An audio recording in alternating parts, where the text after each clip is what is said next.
ಇಲ್ದಿದ್ರೆ ಈ ಕೆರೆ ಕಥೆ ಮುಗ್ದ ಹಾಗೆ. ಆದ್ರೆ ಅದಷ್ಟು ಸುಲಭ ಇಲ್ಲ ಸುಶೀರ ಅವರೇ. ನಾನು ಕಮಿಷನ್ ಹತ್ರ ಮತ್ತೆ ಮತ್ತೆ ಒತ್ತಡ ತರಕ್ಕಾಗಲ್ಲ. ಅದಕ್ಕೂ ಒಂದು ರೀತಿ ರಿವಾಜ್ ಇದೆ. ರೆಡ್ಡಿ ಅವರೇ, ನಮ್ಮ ಈ ಕೆಲಸದಲ್ಲಿ ಯಾವುದು ಪ್ರಗತಿ ಕಾಣ್ತಾ ಇಲ್ಲ.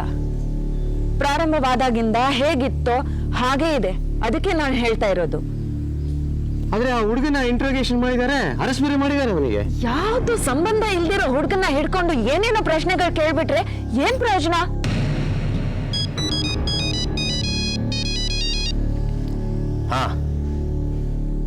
ಹಾ ಬರ್ತಾ ಇದ್ದೀನಿ. 10 ನಿಮಿಷದಲ್ಲಿ ಬರ್ತೀನಿ. ನೋಡಿ ರೆಡ್ಡಿ ಅವರೇ. ಹಲೋ. ನೀವೆಲ್ಲ ರೆಡಿ ಇಡಿ. ಬರ್ತಾ ಅವನು ಕರ್ಕೊಂಡ್ ಬರ್ತೀನಿ. ಸಾರಿ ಸುಶೀರ್ ಅವರೇ, ನಾನು ಸ್ವಲ್ಪ ಅರ್ಜೆಂಟಾಗಿ ಹೋಗ್ಬೇಕಾಗಿದೆ. ರೆಡ್ಡಿ ಅವರೇ, ನೀವು ಈ ಹೊತ್ತಿಗೆ ಬನ್ನಿ ಅಂತ ಹೇಳಿದ್ದಕ್ಕೆ ನಾನ್ ಬಂದೆ. ಈ ಹೊತ್ತಿಗೆ ಅಪಾಯಿಂಟ್ಮೆಂಟ್ ಇದೆ ಅಂತ ಬಂದೆ. ಈ ಕೇಸ್ಗೆ ನಿಮ್ ಸಹಾಯ ಬೇಕಾಗಿದೆ. ಆದ್ರೆ ನೀವ್ ನೋಡಿದ್ರೆ ಸಮಾಧಾನವಾಗಿರಿ, ಬೇಜಾರು ಮಾಡ್ಕೋಬೇಡಿ. ನಾನೊಬ್ಬ ಪಬ್ಲಿಕ್ ಫಿಗರ್. ಯಾವುದೋ ಸಣ್ಣ ಪುಟ್ಟ ಎವಿಡೆನ್ಸ್ ತಗೊಂಡು ಪೊಲೀಸ್ ಹತ್ರ ಹೋಗೋದು ಚೆನ್ನಾಗಿರುತ್ತೆ. ಸ್ವಲ್ಪ ಅರ್ಥ ಮಾಡ್ಕೊಳ್ಳಿ. ಅರ್ಥ ಆಗುತ್ತೆ ಸರ್. ಯಾಕೋ ಈ ನಡುವೆ ನೀವು ಈ ವಿಷಯದ ಬಗ್ಗೆ ಏನಾದ್ರೂ ಆಕ್ಷನ್ ತಗೊಳ್ಳೋಕೆ ಹಿಂಜರಿತಾ ಇದ್ದೀರಾ ಅನ್ನೋದು ನನ್ಗನ್ನಿಸ್ತಾ ಇದೆ. ಏನ್ ಮೇಡಮ್, ಏನಿದೆ ಅರ್ಥ? ನಾನು ನನ್ನ ಶಕ್ತಿ ಮೀರಿ ನಿಮ್ಮ ಕೇಸ್ನಲ್ಲಿ ಕೆಲಸ ಮಾಡ್ತಾ ಇದ್ದೀನಿ. ಅದಕ್ಕೆ ನೀವು ಹೀಗೆ ಹೇಳ್ತಿದ್ದೀರಿ? ರೆಡ್ಡಿ ಅವರೇ, ಒಂದು ಸ್ಪಷ್ಟೀಕರಣ. ನೀವು ನನಗಾಗ್ಲಿ ನನ್ನ ಕೇಸ್ಗಾಗ್ಲಿ ಸಹಾಯ ಮಾಡ್ತಿಲ್ಲ. ನೀವು ಮಾಡ್ತಾ ಇರೋದು ನಿಮ್ ಕೆಲಸ.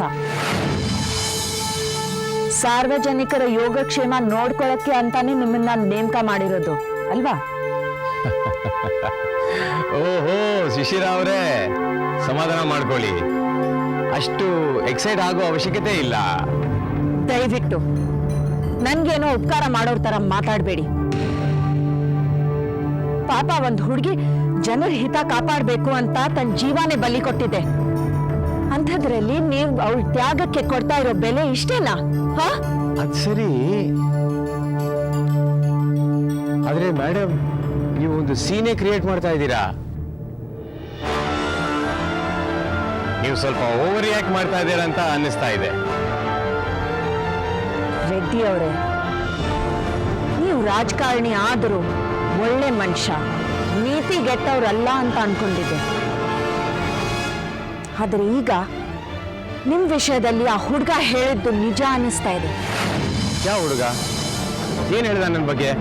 ಸತೀಶ್ ಹೇಳ್ದ ನನ್ಗೆ, ನೀವು ಆ ರೌಡಿ ವಿಶ್ವಪ್ರಸಾದ್ ಜೊತೆಲಿ ಇದ್ದಿದ್ದನ್ನ ನೋಡ್ದೆ ಅಂತ.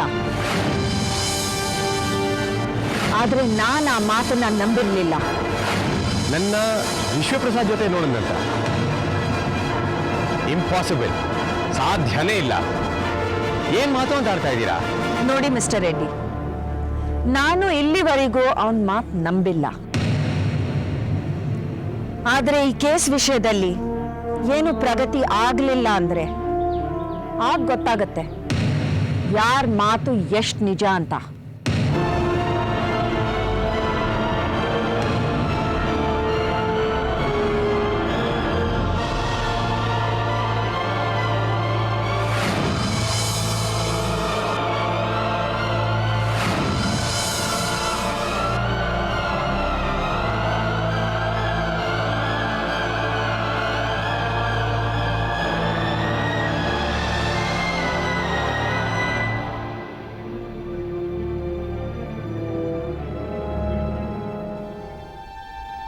ವಿನೀತ್, ಹೀಗೆ ಏನು ಮಾತಾಡದೆ ಮೌನವಾಗಿ ನೀ ಕೂತಿರೋದನ್ನ ನನ್ನ ಕೈಲಿ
ದುಡ್ಡು ಗಿಡ್ಡು ಇಸ್ಕೊಂಡು ತೊಂದರೆಯಲ್ಲಿ ಕಷ್ಟದಲ್ಲಿ ಸಿಗಾಕೊಂಡಿದೆಯೇನೋ ವಿನೀತ್?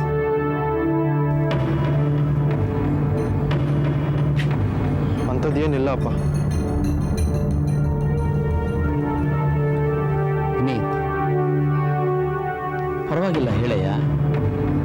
ನಿನ್ನ ತೊಂದರೆ ಏನು ಅಂತ ಹೇಳು. ಅದು ಎಂಥದೇ ಆದರೂ ಪರವಾಗಿಲ್ಲ, ನಾನೇನು ತಪ್ಪು ತಿಳ್ಕೊಳ್ಳಲ್ಲ ಕಣ. ಏನಿಲ್ಲಪ್ಪ, ಸ್ವಲ್ಪ ಡಿಪ್ರೆಸ್ಡ್ ಆಗಿದ್ದೆ ಅಷ್ಟೇ. ಈಗ ಸರಿಗಿದ್ದೀನಿ ಬಿಡು. ಅಷ್ಟೇ ತಾನೇ ವಿನೀತ್? ನಿಜ ಹೇಳು, ಬೇರೆ ಏನು ಪ್ರಾಬ್ಲಮ್ ಇಲ್ಲ ತಾನೆ? ಇಲ್ಲಪ್ಪ, ಐ ಆಮ್ ಆಲ್ ರೈಟ್. ಸರಿಯಪ್ಪ, ಹಾಗಾದ್ರೆ ಹಾಗಾದ್ರೆ ಒಂದು ಜೋಕ್ ಹೇಳ ನಿಂಗೆ. ಹೇಳಿ, ಕೇಳ್ತೀನಿ. ಆದರೆ ದಯವಿಟ್ಟು ಗ್ಯಾಮ್ಲಿಂಗ್ ಬಗ್ಗೆ ಮಾತ್ರ ಜೋಕ್ ಹೇಳ್ಬಿಡಿ. ಈ ನಡುವೆ ನಿಮ್ಮ ಟೈಮ್ ಸಿಕ್ತಾಗೆಲ್ಲ ನೀವು ಹೇಳೋ ಜೋಕ್ಸ್ ಬರೀ ಗ್ಯಾಮ್ಲಿಂಗ್ ಬಗ್ಗೆನೇ ಇರುತ್ತೆ. ಹಾಗಲ್ಲ ಕಣ, ನಿನಗೆ ಆ ರೀತಿ ಜೋಕ್ಸ್ ಇಷ್ಟ ಆಗತ್ತೇನೋ ಅಂತ ತಿಳ್ಕೊಂಡು ಬರೀ ಅದೇ ಥರದ ಜೋಕ್ಸ್ ಹೇಳ್ತಾ ಇದ್ದೆ. ನಿನಗೆ ಇಷ್ಟ ಆಗಲ್ಲ ಅಂತಂದ್ರೆ ಬೇರೆ ಯಾವುದಾದ್ರೂ ಒಂದು ಜೋಕ್ ಹೇಳ್ತೀನಿ. ಒಂದು ನಿಮಿಷ ತಾಳಗ್ ಜ್ಞಾಪಿಸ್ಕೋತೀನಿ. ಎಸ್, ಜ್ಞಾಪಕ ಬಂತು ಕಣ.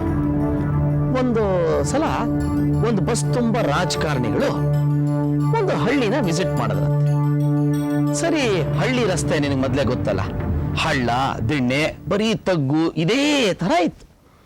ಬಸ್ನಲ್ಲಿ ಆ ಡ್ರೈವರ್ಗೆ ಪಾಪ ಬ್ಯಾಲೆನ್ಸ್ ಮಾಡೋಕ್ಕಾಗಿಲ್ಲ, ಕಂಟ್ರೋಲ್ ತಪ್ಪೋಗಿ ಒಂದು ಮರಕ್ಕೆ ಗುದ್ದಿ ಒಂದು ಹಳ್ಳಕ್ಕೆ ಬಿದ್ದೋಯ್ತಂತ ಬಸ್. ಅಲ್ಲೇ ಹೋಗ್ತಿದ್ದ ಹಳ್ಳಿಯವನು ಬಂದು ಒಂದು ದೊಡ್ಡ ಒಂದು ಹಳ್ಳ ತೆಗೆದು ಬಸ್ಸಲ್ಲಿ ಇದ್ದಂಥ ಎಲ್ಲ ರಾಜಕಾರಣಿಗಳ ದೇಹನ ತೆಗೆದು ಅಲ್ಲಿ ಹೂಳದ್ನಂತೆ. ಸ್ವಲ್ಪ ದಿನ ಆದ್ಮೇಲೆ ಆ ಊರಿನ ಪಟೇಲ ಅವನನ್ನ ಕರೆಸ್ಕೊಂಡ್ಬಿಟ್ಟು, ಏನಯ್ಯ ಆ ಬಸ್ಸಲ್ಲಿ ಇದ್ದವರೆಲ್ಲ ಸತ್ತೋಗಿದ್ರಾ ಅಂತ ಕೇಳದ್ನಂತೆ. ಅದಕ್ಕೆ ಅವನು, ಇಲ್ಲ ಪಟೇಲ್ರೇ, ಕೆಲವರು ನಾವು ಸತ್ತಿಲ್ಲ ಅಂತ ಹೇಳಿದ್ರು, ಆದ್ರೆ ಅವ್ರ ಮಾತು ಹೇಗೆ ನಂಬೋದು ಹೇಳಿ, ಹೇಳಿ ಕೇಳಿ ರಾಜಕಾರಣಿಗಳಲ್ವೇ ಅನ್ನಂತೆ. ವಿನೀತ್, ಏನಪ್ಪ?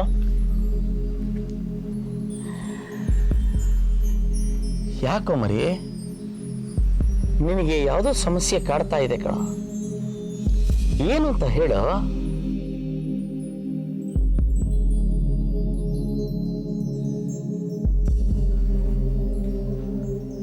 ಅಂಕಲ್, ಉತ್ಸವ್ ಇಲ್ಲಿದ್ದಾನಾ? ಹಾ ಚೈತ್ರ, ಉತ್ಸವ್ ಹೊರಗಡೆ ಹೋಗಿದ್ದಾನೆ.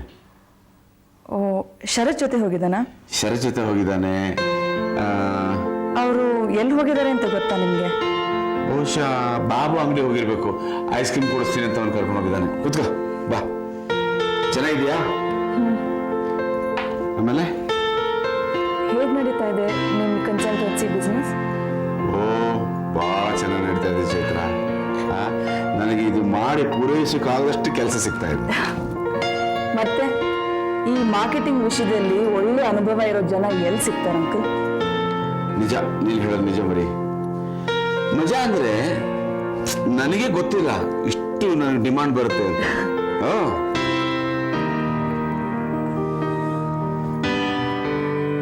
ಅಂಕಲ್, ನಿಮಗೆ ಕಾಫಿ ಮಾಡ್ಕೊಂಡು ಬರಲಾ? ನನಗೂ ಕಾಫಿ ಕುಡಿಬೇಕು ಅನಿಸ್ತಾ ಇದೆ. ಖಂಡಿತ, ಅದಕ್ಕೆ ಯಾಕೆ, ಖಂಡಿತ ಮಾಡು. ನೋಡು, ಅಲ್ಲೆಲ್ಲ ವ್ಯವಸ್ಥೆ ಇರ್ಬೇಕು. ನೋಡು ನೋಡು ನೋಡು. ಆಮೇಲೆ ನನಗೂ ಅದೇ ಬೇಕಾಗಿತ್ತು, ನಾನು ಕಾಯ್ತಾ ಇದ್ದೆ.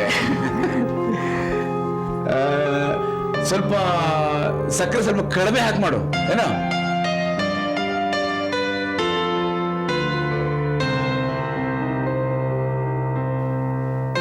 ಅಂಕಲ್, ಅರೆ, ಏನು ಒಳ್ಳೆ ಮಾಯ ಮಾಡ್ಕೊಂಡ್ ಬಂದ ಮುಂದೆ ಇಷ್ಟು ಬೇಗ ಕಾಫಿ ಮಾಡ್ಕೊಂಡು.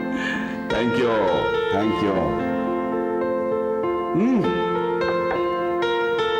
ಪರ್ಫೆಕ್ಟ್ ಆಗಿದೆ. ಶಿಶಿರಾ ಆಂಟಿನೂ ಕಾಫಿ ತುಂಬಾ ಚೆನ್ನಾಗಿ ಮಾಡ್ತಾರೆ, ನಮ್ಮ ಮನೆ ಹಾಗೆ. ಅದನ್ನೇ ನಾನು ಹೇಳೋಣ ಅಂತಿದ್ದೆ.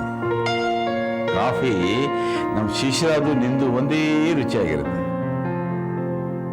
ಅದಕ್ಕೆ ನೀನು ನಮ್ಮನೆಗೆ ಶಾಶ್ವತ ಸದಸ್ಯತ್ವಕ್ಕೆ ಲಾಯಕ್ಕಾಗಿದ್ದೀಯಾ? ನೋಡು ಚೈತ್ರ, ನಮ್ಮ ಶರತ್ತು ತುಂಬಾ ಒಳ್ಳೆ ಹುಡುಗ. ಅದೇನ್ ಮಾಡ್ತೀಯ, ಒಮ್ಮೊಮ್ಮೆ ದುಡುಕ್ಬಿಡ್ತಾನೆ, ಸ್ವಲ್ಪ ದುಡುಕು ಸ್ವಭಾವ. ನನಗೇನು ಯೋಚನೆ ಇಲ್ಲ, ನೀನಿದೆಯಲ್ಲ, ನೀನೆಲ್ಲ ಸರಿಯಾಗಿ ದಾರಿ ತರುತ್ತೆ ಅಲ್ವಾ?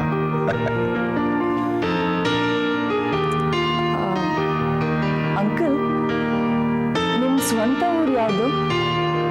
ನಿಂತರನೆ ಮಲ್ನಾಡು. ಓ ಹೌದಾ? ಏನು ಹೆದರ್ಕೋಬೇಡ, ನಾವಲ್ಲೂ ನೆರೆಹೊರೆ, ಇಲ್ಲೂ ನೆರೆಹೊರೆ.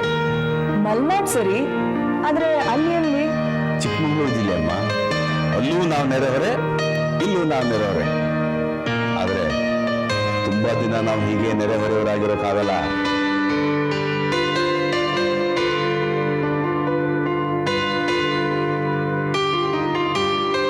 ಅಂಕಲ್, ನಾನಿನ್ ಹೊರಡ್ತೀನಿ. ಶರತ್ ಬಂದ್ರೆ ಉತ್ಸವನ ಮನೆಗೆ ಕರ್ಕೊಂಡ್ ಬಂದು ಬಿಡಕ್ ಹೇಳಿ. ನಾಳೆ ಅವನಿಗೆ ಟೆಸ್ಟ್ ಇದೆ, ಓದಿಸ್ಬೇಕು. ಯಾಕೆ ಚೈತ್ರ, ಇದು ಮನೆ ತಾನೆ, ಇಲ್ಲೇ ಓದ್ಕೊಳ್ಳಿ ಬಿಡು ಟೆಸ್ಟ್ಗೆ.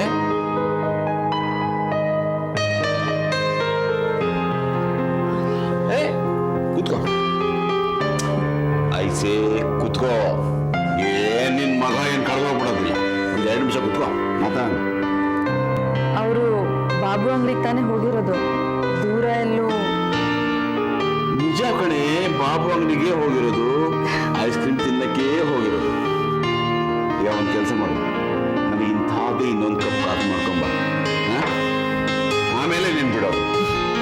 ನಾನು ಹೀಗೆ ಡಿಮಾಂಡ್ ಮಾಡೋ ಮನುಷ್ಯ, ಇದಕ್ಕೆಲ್ಲ ನೀನು ಸಿದ್ಧವಾಗಿರ್ಬೇಕು ಏನೋ. ಬೇಜಾರು ಮಾಡ್ಕೋಬೇಡ ಮತ್ತೆ.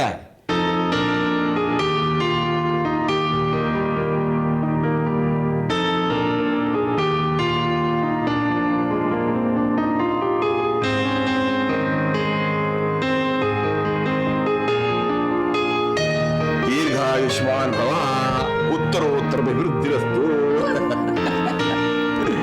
ನನಗೆ ಈ ತರ ಕಾಫಿ ಮಾಡ್ಕೊಂಡು ಕುತ್ಕೊಂಡ್ಬಿಟ್ರೆ ಇಂಥದ್ದೊಂದು 10 ಫೈಲ್ ರೆಡಿ ಮಾಡ್ಬಿಡ್ತೇನೆ ನಾಳೆ ಸಂಜೆ.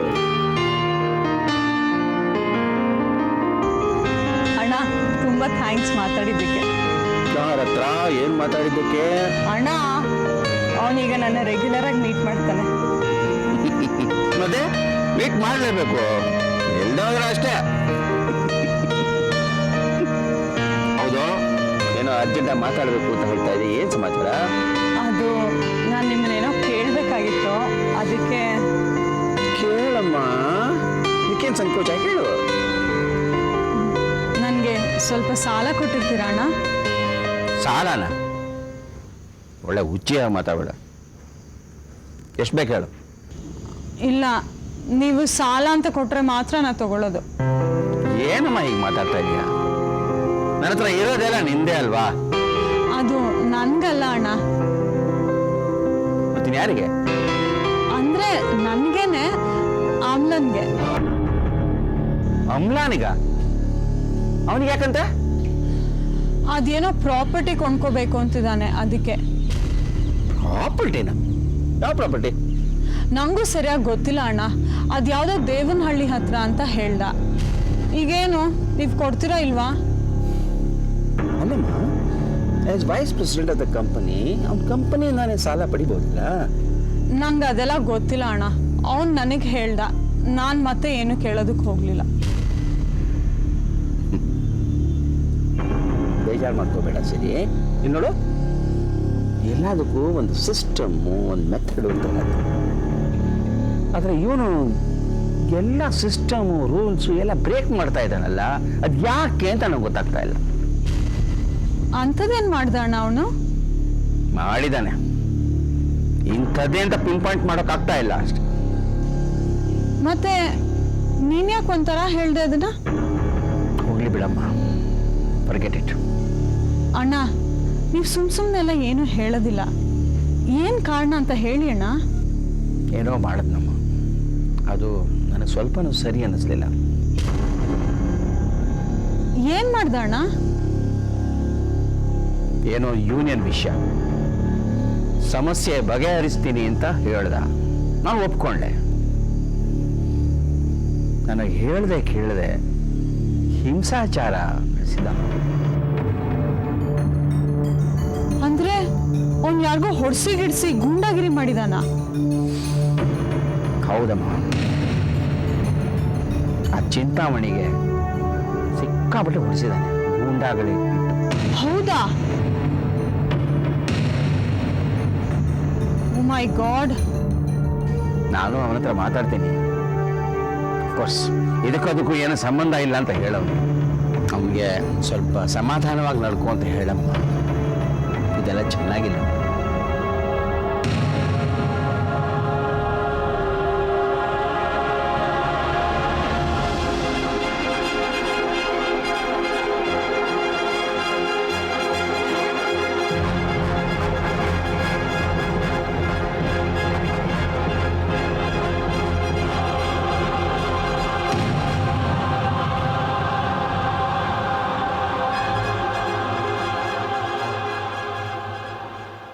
ನನ್ಗೆ ಗೊತ್ತಿತ್ತು ಏನೋ ವಿಷಯ ಇದೆ ಅಂತ. ಚಡ್ಪಡಿಸ್ತಾ ಇದ್ದಿದ್ದು ನನ್ಗೆ ತಿಳಿದಿತ್ತು. ಅವನು ಅಮೆರಿಕದಿಂದ ಬಂದಾಗಿಂದ ಅವನಿಗೇನೋ ವಿಷಯ ಕೊರಿತಾ ಇದೆ ಅಂತ ಅನುಮಾನನೂ ನನಗೆ ಇದ್ದೇ ಇದ್ದಿತ್ತು. ನಾನು ಹೇಳಿದ್ದೆ ಆಂಟಿ ಶರತ್ಗೆ, ತುಂಬ ಸಲ ಕೇಳ್ಕೊಂಡಿದ್ದೆ ನಿಮ್ಮ ಹತ್ರ ಇರೋ ವಿಷಯ ಎಲ್ಲ ಹೇಳ್ಬಿಡೋದಕ್ಕೆ. ಆದರೆ ಅವ್ನು ಯಾಕೋ ಮನಸ್ಸು ಮಾಡಲೇ ಇಲ್ಲ. ಅದಕ್ಕೆ ನಾನೇ ಬರಬೇಕಾಯ್ತು, ಇರೋ ವಿಷಯ ಎಲ್ಲ ನಿಮ್ಮ ಹತ್ರ ಹೇಳ್ಬಿಡೋಣ ಅಂತ. ನೀನು ನನ್ನ ಹತ್ರ ಮಾತಾಡೋಕ್ಕೆ ಪ್ರಯತ್ನನೂ ಪಟ್ಟಿದ್ದೆ ಅಮೆರಿಕಾನಲ್ಲಿದ್ದಾಗ. ಆದರೆ ಅವನು ನಿನ್ನ ಹತ್ರ ಮಾತಾಡೋಕ್ಕೆ ಅವಕಾಶನೇ ಕೊಡಲಿಲ್ಲ. ಅವನು ಯಾಕೆ ಆ ಥರ ಮಾಡ್ದ ಅಂತ ನನಗೆ ಅರ್ಥನೇ ಆಗ್ತಾ ಇಲ್ಲ. ಆದರೆ ಶರದ್ ಆ ಥರದವನಲ್ಲ. ಅಷ್ಟೇ ಆಂಟಿ, ಎಲ್ಲ ವಿಷಯನೂ ಇದ್ದಿದ್ದ ಹಾಗೆ ಹೇಳ್ಬಿಡಿದ್ದೀನಿ. ಈಗಿನ ಪರಿಸ್ಥಿತಿ ಹೀಗಿದೆ.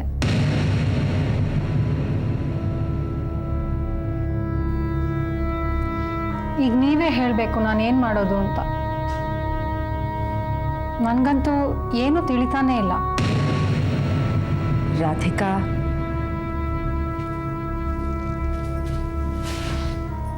ಇದು ತುಂಬಾ ಸೂಕ್ಷ್ಮವಾದ ವಿಚಾರ ಕಣಮ್ಮ. ನನಗೂ ಅರ್ಥ ಆಗ್ತಾ ಇಲ್ಲ ನಿನ್ಗೆ ಏನು ಹೇಳಬೇಕು ಅಂತ. ಆಂಟಿ, ನೀವೇ ಸಹಾಯ ಮಾಡಬೇಕು ಪ್ಲೀಸ್. ಆದರೆ ಇಂಥ ವಿಷಯದಲ್ಲಿ ನಾನು ಹೇಗಮ್ಮ ಸಹಾಯ ಮಾಡಲಿ? ಅಲ್ಲ, ಇಟ್ಸ್ ಪ್ಯೂರ್ಲಿ ಪರ್ಸನಲ್. ನೀವಿಬ್ಬರೇ ನಿರ್ಧರಿಸಬೇಕಾದ ವಿಷಯ ಇದು.